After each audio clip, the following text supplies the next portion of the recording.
Hello बच्चों, अपन लेके आए हैं एक नया टॉपिक जिसका नाम है जातीय विविधता का पारितंत्र में क्या महत्व है। जो जातीय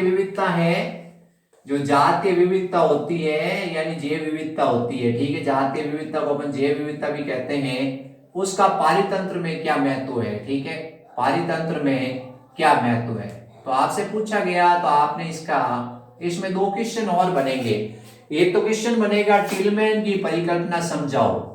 एक प्रयोग बनेगा टिलमैन की परिकल्पना है, उसको समझाओगे। टिलमैन की परिकल्पना क्या है या टिलमैन है उसकी क्या अवधारणा है। और दूसरा सवाल इसमें बनेगा रिवेट जो प्रॉपर परिकल्पना है, रिवेट पॉपट परिकल्पना है वो क्या है, ठीक है। ये पॉल एहरलिख एक वैज्ञानिक था, पॉल एहरलिख, उसकी परिकल्पना है। पॉल एहरलिख इसकी परिकल्पना है, उसको समझाओ। रिवेट प्रॉपर परिकल्पना है उसके बारे में आपसे पूछा जाता है। तो ये दो सवाल इसमें बनते हैं। सबसे पहले आपको समझाते हैं जातीय विविधता का पारितंत्र में क्या महत्व है।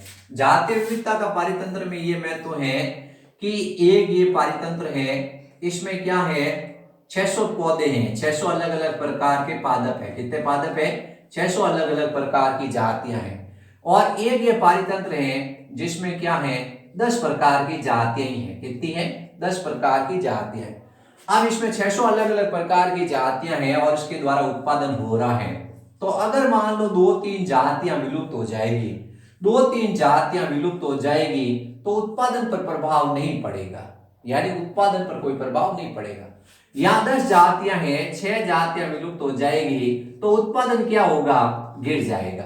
तो कहने का मतलब है जिस पारितंत्र के अंदर जातीय विविधता अधिक होती है वहां उत्पादन भी अधिक होता है और एक दो जाति के विलुप्त होने के कारण कुछ प्रभाव नहीं पड़ता है, ठीक है। जैसे ये पश्चिमी घाट है, इस पश्चिमी घाट के अंदर क्या होती है बहुत सारी जातियां विविधता है।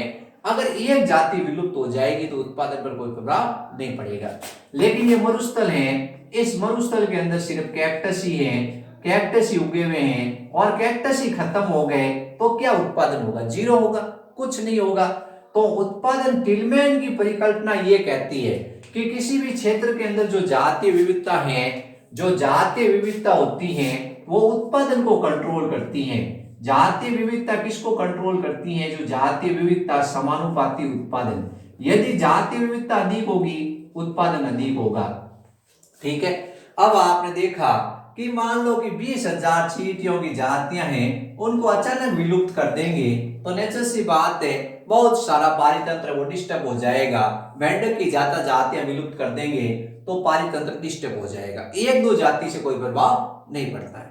अब रिवेट पॉपर परिकल्पना या पॉपट परिकल्पना है वो पॉल एहरलिख ने दी थी, स्टैनफोर्ड का एक वैज्ञानिक था। इस वैज्ञानिक ने कहा कि जैसे ये क्या है, ये जहाज है, जैसे इस तरह से ये जहाज है, मछली बन गई अपने, तो ये जहाज है, मान लो इस जहाज में ये इस तरह से पंख बना देते हैं, ये जहाज है, इसमें ये इस तरह से पंख है, ठीक है, आप समझ लो।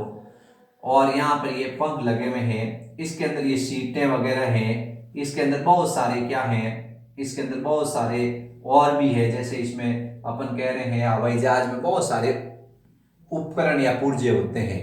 अब क्या किया गया कि इस रिवेट पॉपट परिकल्पना के अनुसार ये किया गया कि इसका रिवेट मतलब होता है पुर्जा। रिवेट का मतलब क्या होता है? पुर्जा, एक एक पुर्जा। इस रिवेट को कहा गया जाति। क्या कहा गया? जाति। यदि एक जाति को निकाल देंगे, जैसे एक आदमी गया वो एक सीट लेकर चला गया, दूसरा आदमी गया जो एक सीट बेड लेके चला गया, तो इसके ऊपर कोई प्रभाव नहीं पड़ेगा, यानी ये जाति ज्यादा प्रभाव नहीं करेगी। लेकिन एक आदमी इसका पंखा लेके चला गया यानी ये जाति विलुप्त हो गई। तो जाति ये विलुप्त होते क्या होगा? ये जाति थी कुंजी जाति, यानी मेन की थी, वो खत्म हो गई है तो पारितंत्र पूरा डिस्टर्ब हो जाता है। तो कुछ जातियां पारितंत्र में महत्वपूर्ण होती हैं, कुछ जातियां पारितंत्र में क्या होती हैं? महत्वपूर्ण होती हैं। वो पारितंत्र को कंट्रोल करती है। यदि इनको खत्म कर दिया जाएगा तो ऑटोमेटिक पारितंत्र पूरा डिस्टर्ब हो जाएगा। तो आप भी देखते हो कि समाज या आपके आसपास में कुछ लोग बहुत ही प्रभावशाली होते हैं, वो क्या करते हैं? हर जगह अपनी रखते हैं। यदि वो खत्म हो जाते हैं तो वो आप कहते हो आज बहुत बड़ी क्षति हो चुकी है। वैसे ये है कि अलग अलग जातियां हैं, बहुत सारी जातियां हैं। अगर एक जाति को निकालेंगे तो पारितंत्र ज्यादा प्रभावित नहीं होगा, दो जाति निकालेंगे पारितंत्र ज्यादा प्रभावित नहीं होगा। हवाई जहाज उड़ रहा है, आदमी सीट लेके चला गया, टेंशन मत करो, सीट बेल्ट लेके चला गया, कोई टेंशन की जरूरत नहीं है।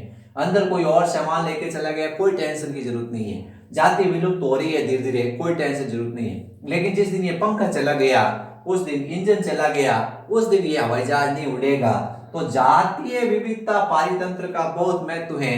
कुछ जातियां कुंजी जाति होती है, यानी उसकी की होती है, वो खत्म होती पूरा पारितंत्र है वो डोलमोल हो जाता है। तो जातीय, पहला तो टिलमैन ने बताया कि जितनी जातियां ज्यादा जातियां होगी उतना ही उत्पादन होगा, ये इसका सिद्धांत था। एक जगह पे 600 जातियां, एक जगह पे 10 जातियां हैं, अगर एक दो जाति विलुप्त हो जाएगी तो उत्पादन नहीं गिरेगा, या 10 जातियां हैं उसमें से 2-3 विलुप्त हो गए तो उत्पादन तुरंत गिर जाएगा, ठीक है। तो यह स्टिलमैन की धारणा थी। लेकिन ये रिवेट पॉपट परिकल्पना थी, उसने पारिस्थितिकी तंत्र में प्रत्येक जाति का महत्व बताया। कुछ जातियां ज्यादा महत्वपूर्ण होती हैं, कुछ जातियां कम महत्वपूर्ण होती है।